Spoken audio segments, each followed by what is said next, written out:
Bonjour à tous et à toutes. Malheureusement, je ne peux pas être avec vous aujourd'hui et je le regrette beaucoup. Je suis actuellement au Vietnam, à vrai dire. Je le regrette beaucoup parce que le partage des connaissances pour quelqu'un comme moi qui vient de l'Institut Pasteur, en fait, ça fait partie des missions pasteuriennes.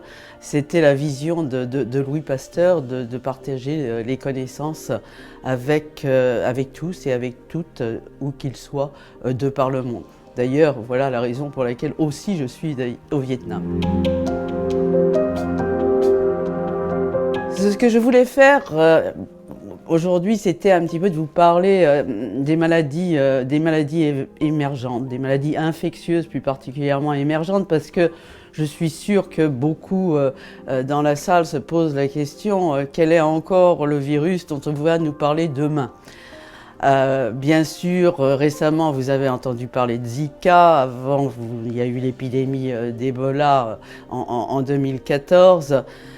Et moi, je voulais un petit peu témoigner avec vous de ce que j'ai vécu à travers finalement la plus grande épidémie du XXe siècle, le VIH-Sida.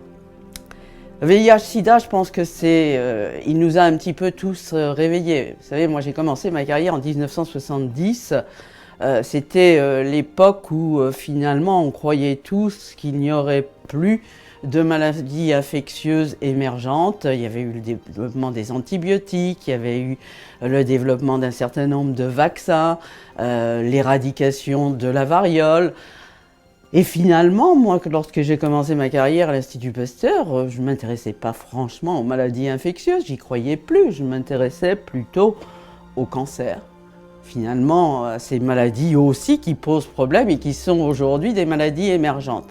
Et puis est arrivé le VIH en 1981, ou plutôt le sida, l'épidémie de sida en 1981. Et là, ça a eu un impact immense, dramatique pour les personnes, puisque aujourd'hui, on peut dire qu'il y a eu plus de 35 millions de morts par cette infection VIH. Ça a eu un impact immense d'un point de vue sociétal, d'un point de vue économique aussi pour les pays les plus touchés.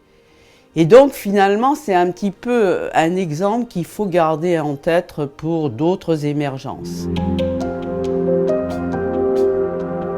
L'épidémie elle-même, c'est souvent l'homme qui en est responsable.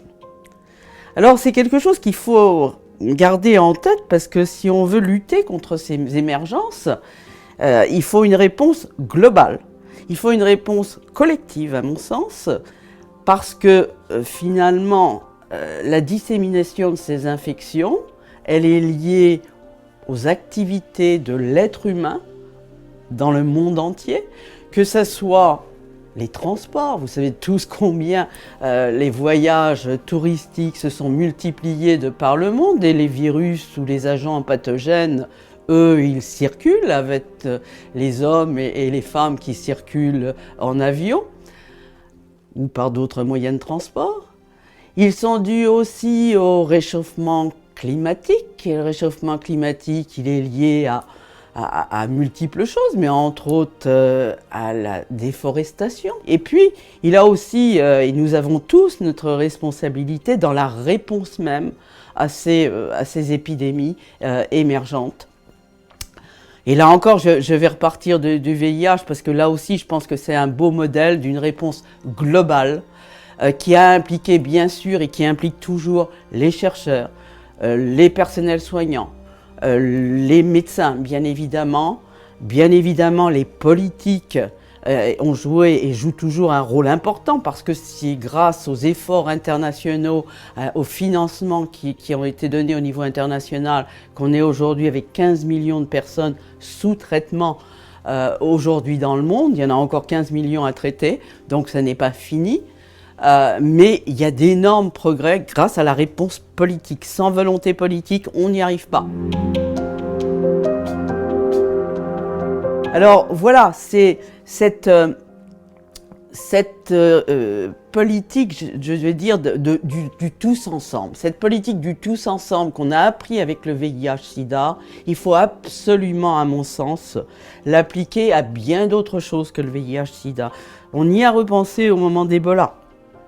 Lorsque, vous savez, on voyait tous la population en Afrique absolument affolée qui allait se cacher avec peut-être pour certaines touchées par le virus Ebola. Eh bien ça nous a rappelé à beaucoup d'entre nous qui ont travaillé sur le VIH-Sida exactement la même situation au début des années 80. Les gens avaient peur et se cachaient parce qu'ils avaient peur qu'on les montre du doigt. Parce qu'ils étaient porteurs d'un virus qui détruit. Ça, c'est inacceptable. C'est inacceptable, il faut justement au contraire être là pour les entourer, pour expliquer, pour justement apporter des connaissances à tous et à toutes dans le monde. C'est ce que l'on essaye de faire ce soir, mais je pense qu'il faut qu'on le développe encore plus dans le futur. Et mon appel, et je finirai par cela, pensez que tous et toutes, vous avez une responsabilité à jouer dans les maladies émergentes et réémergentes. Je vous remercie, je vous souhaite d'apprendre beaucoup de choses aujourd'hui.